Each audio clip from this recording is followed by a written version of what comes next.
Hi everyone. I don't know whether you guys know much about Tavis's story from our town Ipswich, but today you're going to know everything. Today I have the privilege, or we have the privilege, of Tavis's mum telling her story exactly the same way as I did mine. It's raw, it's painful, and it's going to be tough for her, but she's here to do this and to bear all, to raise awareness for you guys to stop doing what you're doing and causing the devastation that you're causing to families and yourselves. It's something that you all need to pay attention to, because this is real. Hi, how you doing? Hi, I'm good. Yeah. Yeah. I've been with you through this journey from the beginning. Yeah. We've both suffered the same kind of way. Tell us a little bit about Tavis from the start, from birth. From birth. Well, I had IVF to have Tav and Ty, and That's right, because Tav's a twin, isn't he? yeah, they're twins. Had IVF to have the boys. I was told by a doctor that I wouldn't have kids naturally, or maybe not at all. So obviously, when we went through that process, and then the boys came, it was amazing. But yeah, I mean, it's, unfortunately I ended up as single mum with the boys, but that's okay. But they're a joy in my life, always have been. And because I ended up a single mum, it just made me stronger, to be fair, and raised the boys in the right way. I had a lot of support from my family as well, which is, important. But yeah, just good boys, lovely kids, just the apple of my eye, both of them, always have been. Tavis is, out of the two, Tyler's the real quiet one, real quiet. I was going to ask you, was there much difference between the two when they were growing up? It was Tav from birth the one that cried out and kicked out more, or was it the other one that was a little bit more like that, and Tav was more quiet, Tav, I always say to people, Tav was the one that was in your face all the time. He weren't shy, he didn't care. Tyler's always the quiet one, and so yeah, but yeah, good boys. I raised them the right way. I tried my hardest to raise them the right way. They've always seen me go to work, even as a single mum. And then when I met my husband, Mike, 10 years ago, he then came into their life and helped me raise them. So yeah, but so from young, seeing their mum, their queen, the woman that they look up to, doing the things that a mother does, especially on top of being a mum, going to work, they're brought into the world already knowing the direction to travel is in a positive way. When for you did the change happen, when you started seeing a change dramatically from Tav being the young, in-your-face kid that was messing around to the Tavis that ended up being in the position he got himself into, not on his own accord, just in general? Like, where was the transition? Did you see the change, or was it, like I say in a lot of my stories, you don't realise until it affects you in the worst way? Do you open your eyes up and think, oh my God, I could have, I would have, I should have, but you can't kick yourself like that, because we've done the same with my brother. If I was there, if I was here, if I'd done this, if I'd done that, if I never said that before, I could have been there. It's out of our hands. But when was it that you noticed a change from the boys separating within their personalities? I know you said from young, Tav was very wild, and Ty was a lot more quiet. When did they become, because they're twins, right? They're both like, they're from the same, so when did you see a difference in the boys? With Tavis, it was when he was about 14. He sort of started to change, and things like he knew he had to be in by, he's got school the next day, he knew he had to be in by 10, he's 14, had to be in by 10. I know he's like round the corner with his friends and stuff like that. 10's a good time. My mum used to get me in at 7, mate. See, I know, so it's that sort of conflict of trying to, he's 14 now, becoming 15, and don't want to you know, trap him too much. Do you know what I mean? Yeah, no, I get what you mean, because when I was coming in at 7 o'clock, I used to hate it because like all my friends would definitely look at me different, and the fact that you allowed and you trusted him to be in at that kind of time is absolutely amazing. In the relationship that you had with your son, that understanding that you two had together is good. So it sort of started from there, and he started taking the piss and coming in later and later and later, and it'd be like 12 o'clock in the evening, and I'm calling around, where are you? You know, and so he sort of started to change like that, and then from that sort of age 14, 15, it just sort of became more. He started becoming really disrespectful. You know, think you can do what you want. Talk to me and Mike how he wanted, and it just got really, really bad, and it sort of ended up with that. I mean, Tavis and Tyler's dad, I'll be honest and truthful, he didn't really have anything. He didn't put the time in for them boys. Let's put it that way, yeah. And I remember taking Tavis to. I was in my dressing gown and everything. I was just so. And my wits end, I was going to work, I was crying, I was stressed out, and do you know what I mean? I took him round one evening, round to his dad's door, and I said, you better do something with this boy, yeah? Because I just can't take this anymore. This is your son too. You've not really stepped up and done a lot for his life. This is your time now to step up and do something for your son. He did take him in. You know, eventually he did take him in, but then I just feel that as his downfall, because then he was right in the centre of where all these people were that had influence on him, and it just sort of got worse from there. I'm not blaming his dad for any of that, because his dad did try to keep him on the right path. He really did, and I'm not. But it's that whole area of where they, you know, where he was living, the hub, literally the hub, And when you're in the heart of it, you're kind of, I guess, you're led a lot easier into not being groomed, but you're just there. It's once you're there, it is a way of life. It's not like I'm going to pop over, like you walk out your door and it is directly there. So you say that a change started. What was it that you feel like? What made him start changing? Was it the fact that you felt like he could take the piss out of you a little bit and just do what he wanted to do? Or do you feel like it was people that was helping him create this new version of your son? Yeah, probably that. It's so he obviously was getting mixed up with the wrong people. Even at that point, I didn't realise what he was involved in, if you know what I mean. I thought he was just a teenager going through his shit, as they do. Do you know what I mean? We've all been there. Like your generation, my generation, like we grew up and like you had your elders and stuff, but the elders now are young kids. This is the next generation. These young kids are young men now, and they act and they talk and they behave exactly the same as the men were when we were younger. So I think the younger generation are definitely becoming more older in their head, which allows them to push the boundaries of an adult when they're still, you know, they're still actively a child. Yes, exactly.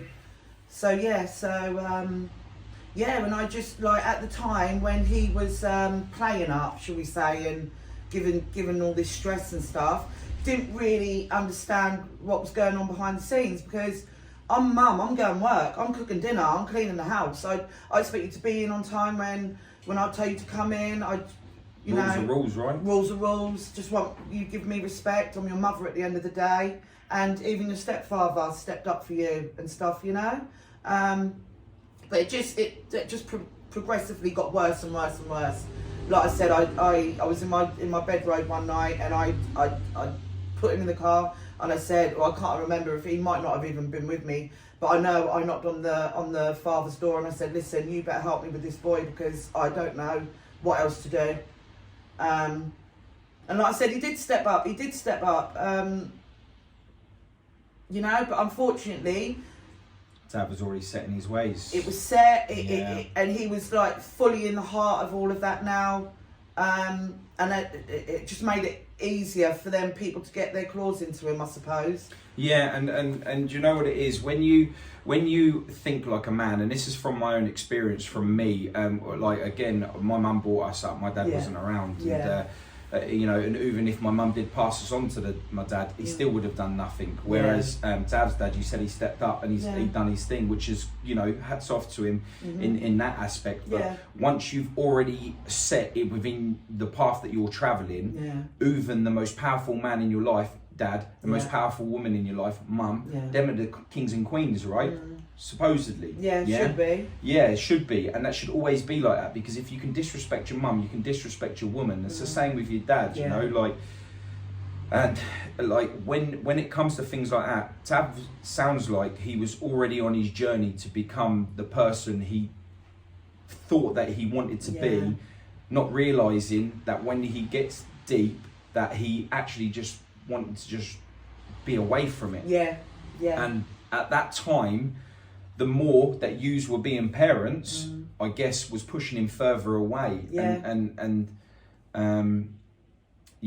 from that, yous probably found yourselves, your heads banged together, thinking, what are we gonna do? Just clashing all the time. And I say to Tavis, look, come on, what is this? Like, and he say to me, Mum, you don't understand. I can't just get out of it like that. Get out of what? The life that he was living. He said it don't work like that. And I said, what do you mean it don't work? Tell me who these people are. I'll go to them. Tell me. And it's like, Mum, no, it don't work like that, Mum. You don't just get out of this like that. And that's my child. And I think, who are these people with a chain around his neck like that? That's my kid. To have that much influence on a child. I know, making him do things that he shouldn't have been doing, you know? And the thing is, it's not like he had to live that lifestyle, like, you know, a lot of these kids, they do it for extra dollar and they want money and they want this. Tavis didn't even have that. He didn't need to do that. He has had everything that he's ever wanted from birth. Like, them boys have been spoiled, you know? Still are. You know, but and that's another thing I couldn't get my head around, is that, why are you doing this? This can't be for money, because you know, if you need money, then come to me for money. You know, come to any of your family member for money. You know, it's just cruel. It's just really, really cruel. So what made you think that he was doing it for what reason did you feel like, or did he give you a reason as why he was doing it? Do you think it was because he is now in the hub, which made it even worse, because if he's living there and he's trying to get out of what he's getting, and when he walks out of his door, he no longer has that protection. He then becomes the opposite to what he was. So staying in it on where he is and who he surrounds himself with is kind of a given, isn't it? Like to stay within it. It's probably recognition as well. Like, they want that recognition on the street. They want, you know, when they're battling one side of town and he's from this one side of town and then there's others from another side of town, and it's, you know, it's about gang affiliation and, you know. But for him to lose his life over a postcode is just so pathetic. Nah. Totally wrong. Yeah, I speak to a lot of the boys on the streets that have a serious talent when it comes to music and the eye for fashion and stuff like that. And these boys could seriously make a difference within other, like, role model wise, in a more positive, effective way. It is a shame that they do come to a point where all they want to do is the recognition side of it in a negative way, and that's really a shame, because there's some talented boys out there and girls that are amongst the crews as well. That is running through. We've noticed that with the charity work we do, that there is a lot more girls being initiated, and that is crazy. If my daughter was ever like that, I don't know what I would do, you know. And that is sad. But Tavis did want to make a change within his life, didn't he? He did. You know, the months leading up to his death, he was turning it around, and he just realised he just didn't want this life anymore. He just, you know, not whatever normal is. He didn't want to be involved in this anymore. He was trying to make progress. I mean, the day that he was murdered, and the whole situation with what happened in town, I mean, he wasn't even there. He wasn't even involved in any of that ruckus in town. Yeah. And for them to come to the area that he lived in and then do that to him, they know damn well he wasn't even in town or involved in none of that. I know there was music videos that had been put out there back in the day, but he was younger then. He was young then. I mean, he didn't even get the chance to grow up. Yeah. Do you know what I mean? Yeah. As much as he thought he was a man, he still wasn't grown, like what we said a minute ago. Yeah, he wasn't grown in his head yet. He just, you know, he wasn't there, and that's the cruel thing, because that's been taken from him.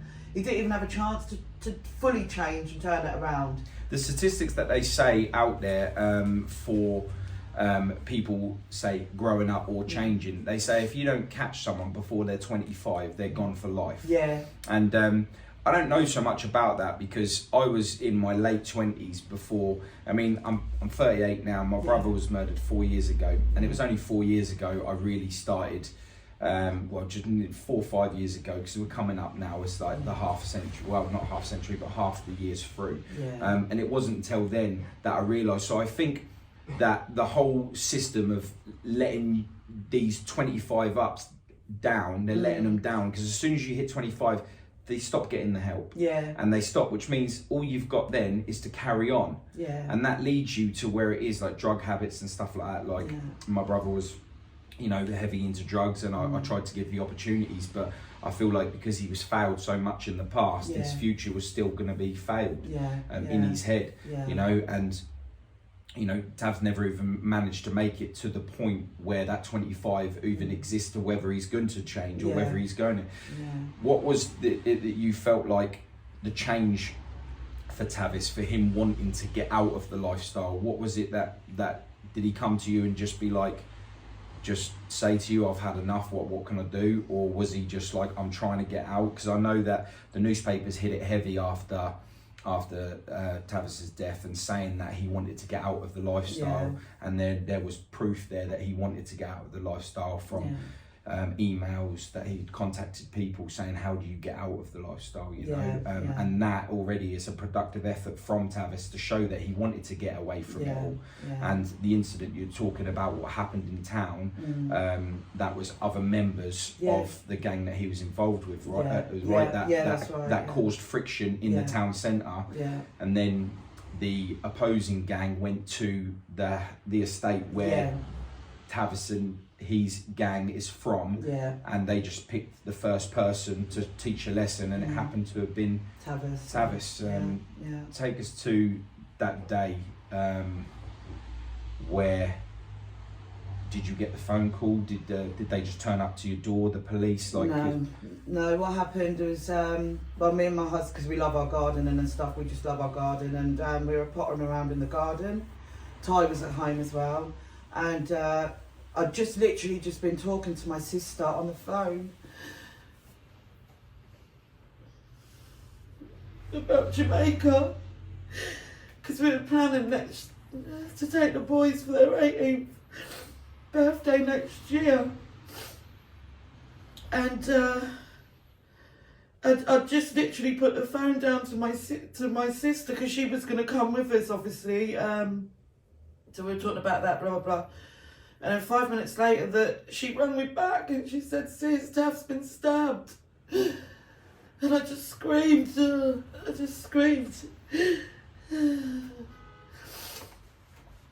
And she obviously said where it was, which was outside his dad's house. And we obviously just flew down there. And when I got there was just this massive crowd of people. I've just never seen so many people in my life. So I got there, and Tav, obviously they were working on him on the you know, they were giving him help on the floor, And when I got there, I said, "Tav, I'm here, Mum's here," and he lifted his head. He lifted his head to look for me, and And then the police, because I was in shock. I don't know. The police, they wouldn't let me near him. I was just losing my shit. I was going ballistic, and so I had this police officer pinning me down on the floor. And then my sister got there, and I said, "Sis, you got to go to him, make sure that someone's there, because the police, they wouldn't let me go." And yeah, so he was there, and we were all there. Everyone was there. They gave him open heart surgery there on the street. And they held a curtain up. They'd moved him over to the other side of the air ambulance came, and they were holding a curtain up. And by this time, the police officer had let me go. So I walked over and looked behind the curtain. I wish I'd never done that, because I saw my son's heart in the paramedic's hand, and they were trying to massage his heart to save his life. And then obviously that was that, and then they took him to hospital, and as far as I'm aware, his heart stopped a couple of times on the way to the hospital. And then we were all at the hospital, and he was born on the 2nd, and the day he passed was the 2nd, and I just had this awful dread. And I caught one of the doctors in the hallway, and I said, "Look, I want to see my son. I need to see him now. You need to let me see him." And they said, "Right, can you just give us 10 minutes, just give us 10 minutes. There's a lot of blood up there, and, And I said, okay. And I said, and then the doctor told me he was on life support. And I said, "Oh, Jesus, thank God. He's going to pull through this, And 10 minutes later, the doctor came down to the family room at the hospital, and he asked me to sit down, and I screamed in his face, and I said, "No." I said, I knew my son was gone, and I said, "Is my son gone?" And that's when he said, "I'm so sorry, Mrs. Box. Some of my friends said they could hear me screaming they were outside the hospital, outside the doors. I was inside. They said they could hear me screaming." And not to be able to say goodbye to my son and hold his hand while he's passing, let him know how much I love him. He died with complete strangers around him, and that is... Them fuckers, what they've done, they don't understand what Tavis was loved. Tavis is still loved. And to take his life like that for nothing, nah. When you say that Tavis died with complete strangers, that was one of the things that that hurt me the most with my brother. Is like, when you pass, you expect to pass for people around you, and to loved ones. Yeah, and to die amongst strangers is something that will live with me and you forevermore. Yeah. And I don't think the people that commit these crimes are fully aware that the shoes that they walk in or think that they're walking in is for big boys, or however it is, that they could also be dead in a stranger's arms, and not realise that, like, you understand my pain as I understand yours, and that whole didn't even get a chance to say goodbye. It's so hard because we spend so much of our life trying to teach others, friends, family, neighbours, anything, to move forward in life, that we don't realise that if we done something like said a bad word, like, "Oh, get out of my face, you're pissing me off," or something like that, I don't think it resonates in your head until it happens to you, that's your last word that you could say. I mean, me and my brother had an argument before about a week and a half before it happened, and I could never take that back. And that was my last words, you know. And not being able to say goodbye is always tough. So I'll spend the rest of my life letting balloons off and putting flowers on a lamppost, you know. And that's another thing. Like, people, you know, that walk past on a daily basis don't realise that the person they've walked past or they're walking beside is in so much pain, they just neglect it. And all you really need is just, you know, I understand. You're not the only one going through it, and this pain we have to live with forever. How did the next steps after finding out that Tavis is now you've now been told that Tavis is gone? How did? I wanted to see him at the hospital with the police.